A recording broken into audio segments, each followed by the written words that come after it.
வாழ்க்கையில எல்லாமே சந்தோஷமா இருந்தா என்ன அதாவது வாழ்க்கையே கிடையாது. அது கஷ்டங்க இருந்தா தானே வாழ்க்கை. இன்பத்தையே நினைச்சிட்டு போயிட்டு இருந்தா அது வாழ்க்கையே கிடையாது, கசந்துடும். துன்பங்க இருக்கோ இருந்துதான் ஆகணும்.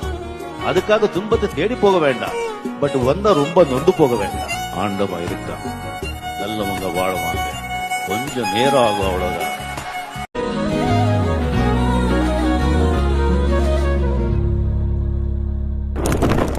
யார் பழியோ யார் பிழை